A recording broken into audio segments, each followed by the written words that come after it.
Great. Bjoern Spreitzer, the International Business Events Manager at Tourism New Zealand, is attending the AIME at their 100% New Zealand stand this year.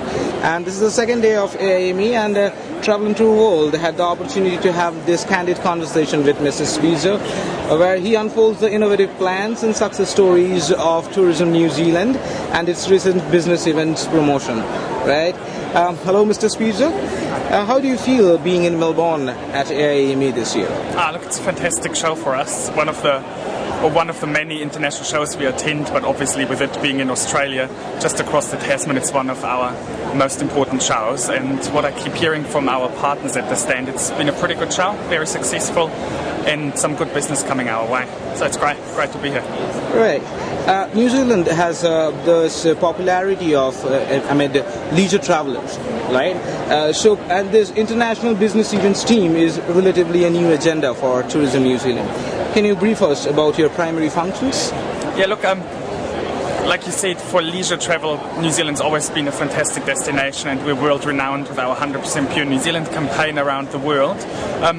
Business events also, so conferencing incentives, always have been on the agenda for New Zealand, but what has changed in the last 1.5 years, we just have got a lot more funding, a lot more opportunities to pursue more business events, and New Zealand is a fantastic destination for business events, for conferences and for incentives.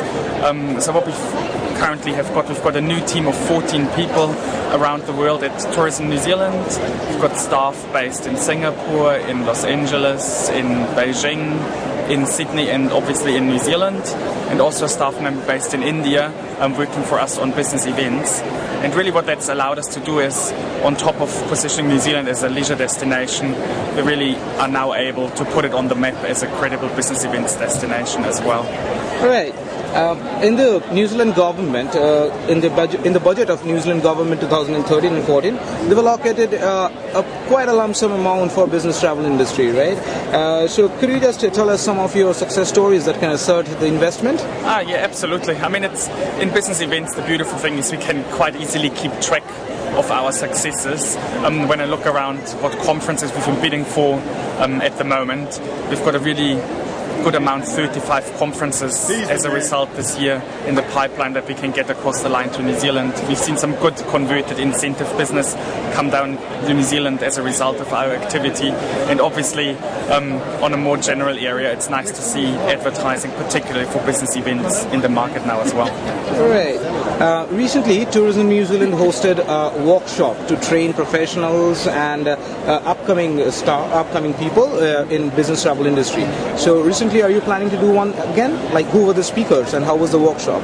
Yeah, so we're committed to regular workshops in New Zealand, exactly along those lines, to work with our industry partners to expose us to the international marketing place. So what we've organised in December, as we've done in the year before as well, together with ICA, we organise an annual conference in New Zealand for our ICA members to teach us how to be more successful in international conference bidding. We had guest speakers, colleagues from Dubai Convention Bureau, an international renowned PCO from New Zealand, Jane Tonkin, as a guest speaker, and Noah from ICA to facilitate the workshop for us. So that's like actually a fixed agenda item nowadays, once a year to run one of those workshops.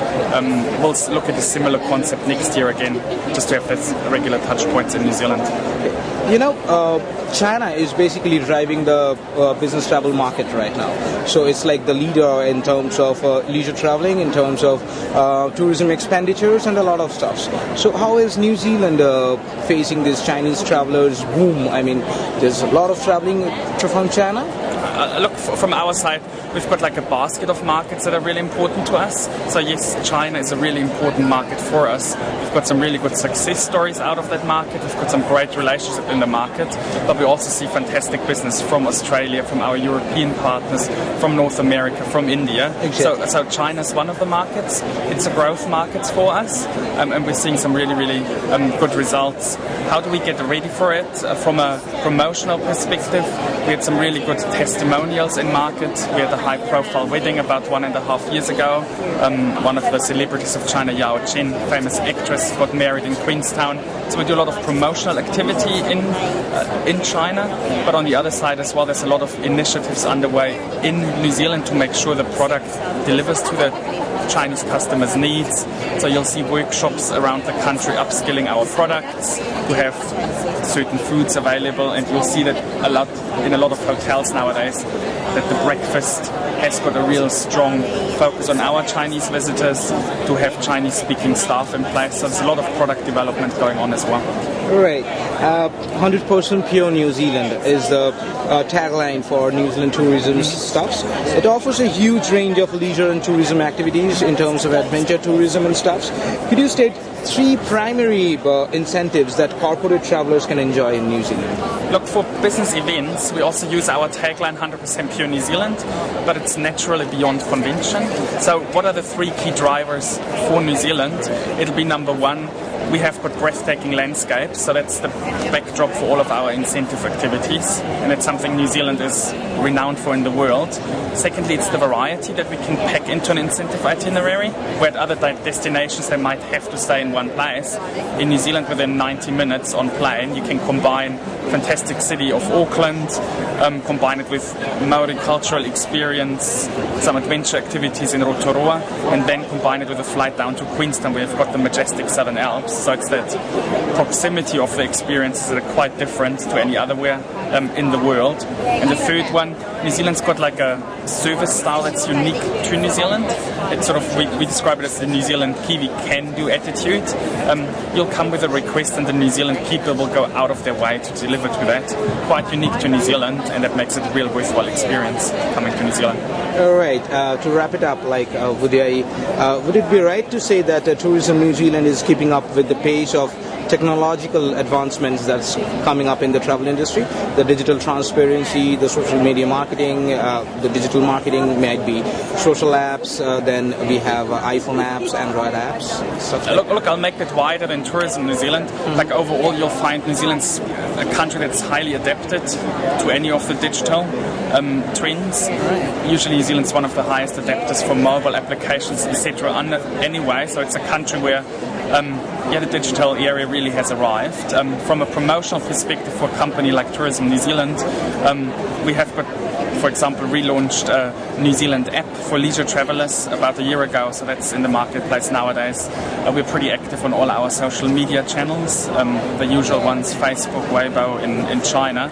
Got a dedicated team for that, so I'd hope to think we're pretty leading in that space. Some really good developments there as well, and again the numbers prove the point that we must be doing something right. Right. So finally, the last question would be, where do you see Tourism New Zealand and the business events industry of New Zealand in 5 years from now?